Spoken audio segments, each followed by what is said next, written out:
into another segment on the sit down with Malik Wright, presented by First Star Logistics. On this segment, I just want to have a discussion here.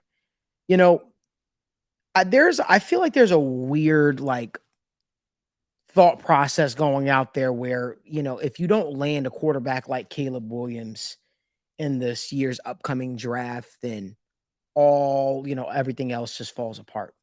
And I think that is such a false narrative being pushed.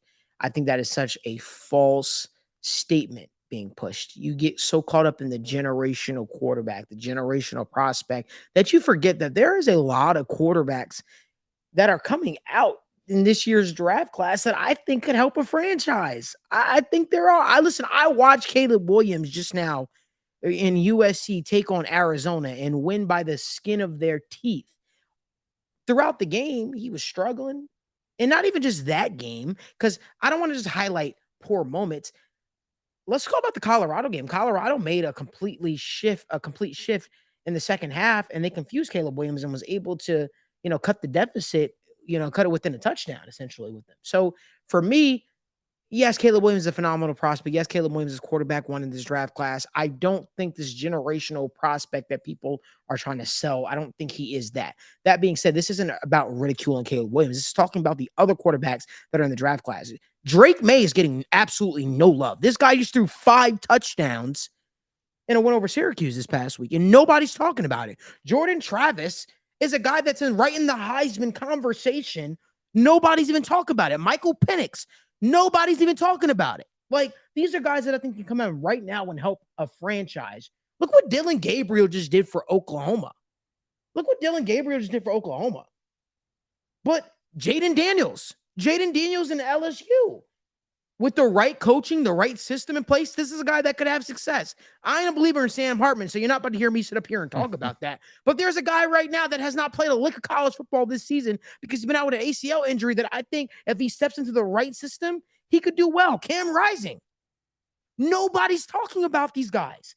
All you hear is Caleb Williams. There are other quarterbacks that are coming out this year or expected to come out this year that could help NFL franchises. Because guess what? If a guy like Brock Purdy, right? Who albeit didn't even throw the football down the field in college, could help, could help the 49ers. And I think he's only had 2 losses, 1 loss in the entire regular season as the 49ers starter, and 1 loss in the postseason. That's insane. If he could help a franchise, right?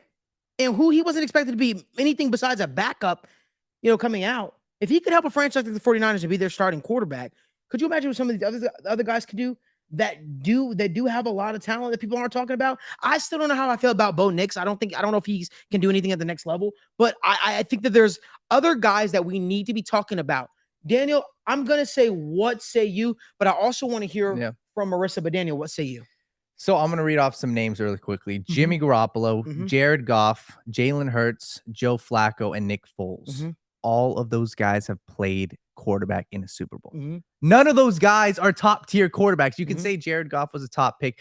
Sure. But none of these guys are superstar elite quarterbacks. Jalen Hurts was taken in the 2nd round. So the reason why I make this point is you look at all those names I just listed. What made them able to make it to the Super Bowl? Because that is the pinnacle, right? We're not talking about, I can list you playoffs. I can list you conference championships. Those guys, those are 5 tangible names you can say were playing in a Super Bowl. Regardless if they won or lost, you were in the dance. How did they get there? It's a team.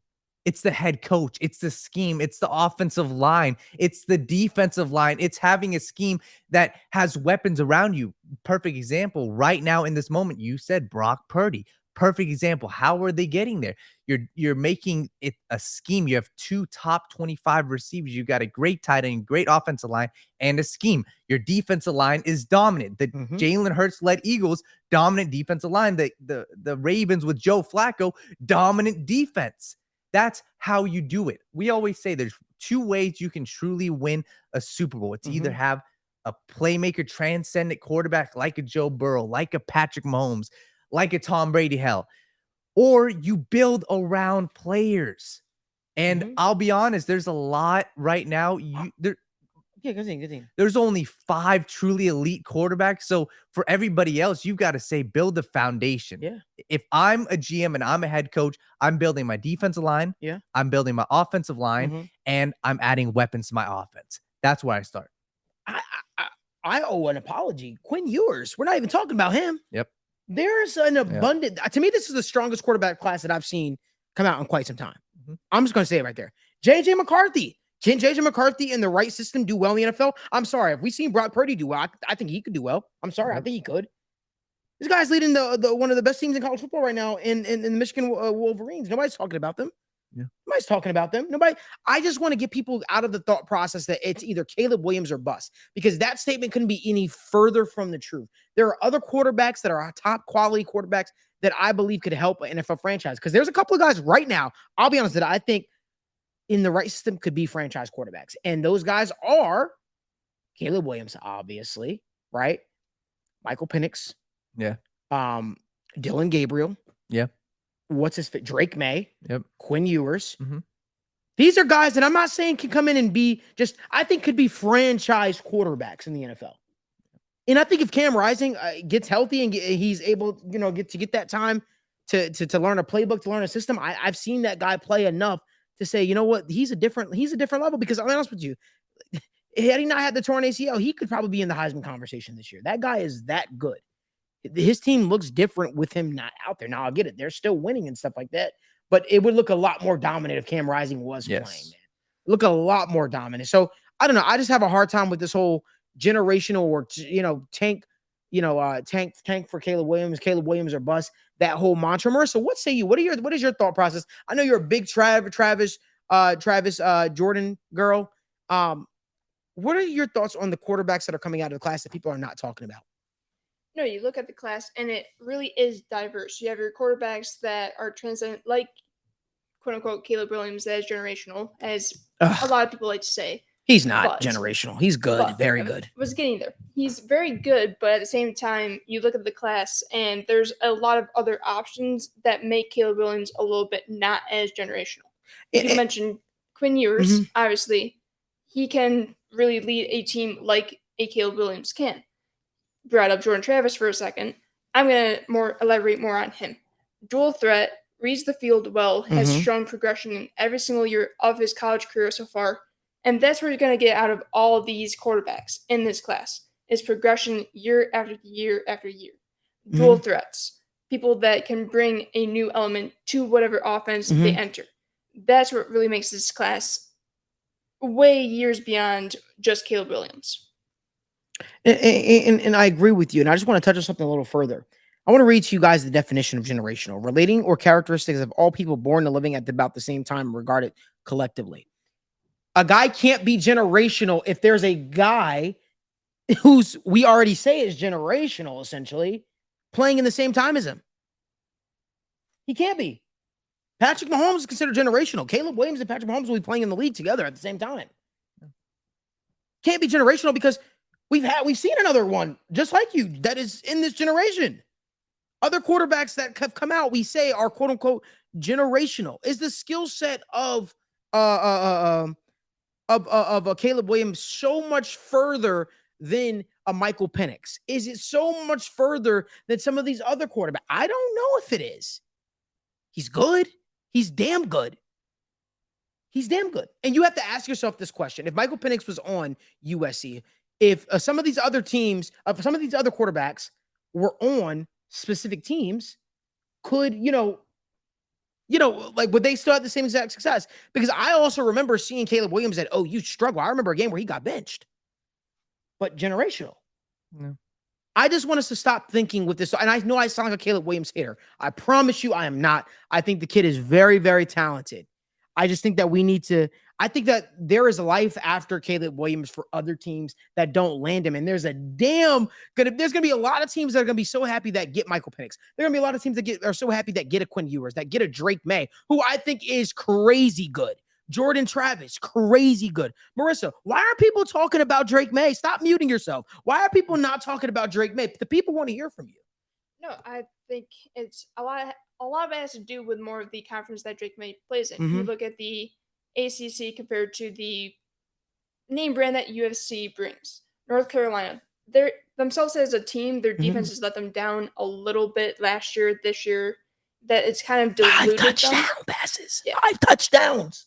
Nobody's talking about it. Nobody's talking about it. Dylan Gabriel's been a winner Dylan Gabriel's gonna be since he was in good. UCF. He's gonna be very good. He just in the biggest game, one of the biggest games of the year in college football. What the red? What's it called? The Red River. The Red River rivalry.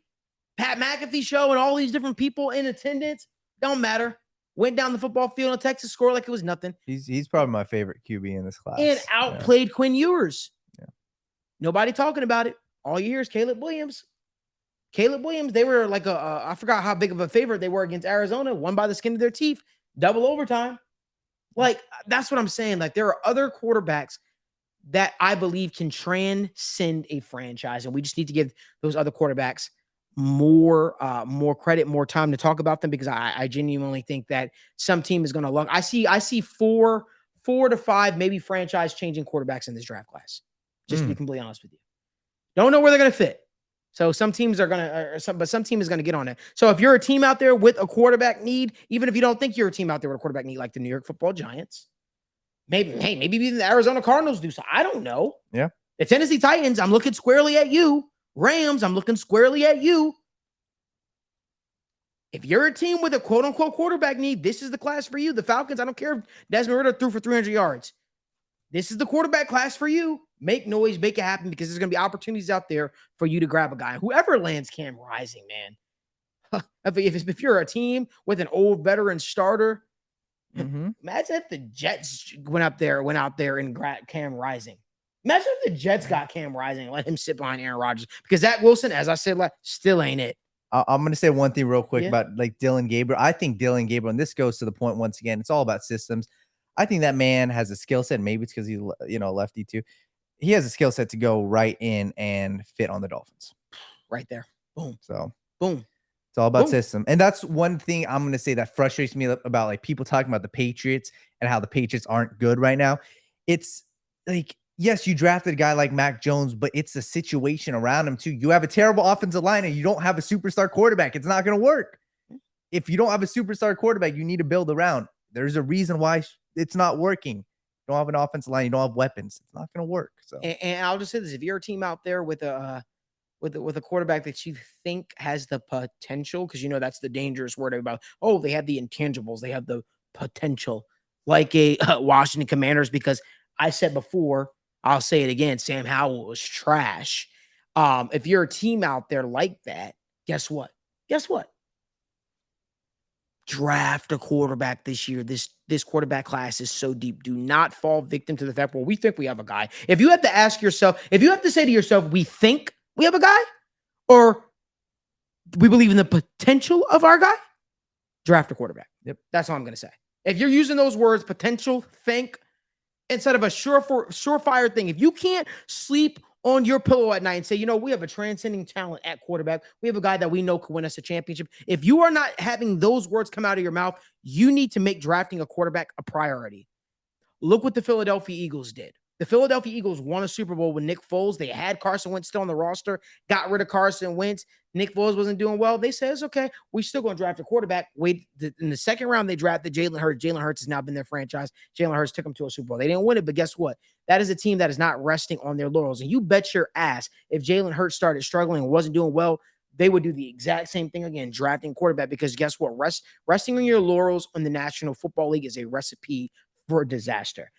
Let us know what you guys think. Who is your favorite quarterbacks coming out of college football this year that nobody is talking about? And maybe it's a person we didn't even talk about. Maybe you're a Jalen Daniels fan. Maybe I have no idea. Let us know down in the comment section. I'm really curious to hear what you guys have to say. If you like more video content like this, give this video a like, subscribe to the YouTube channel, and turn on post notifications so you guys don't miss when we go live or upload content from the First Star Logistics studio.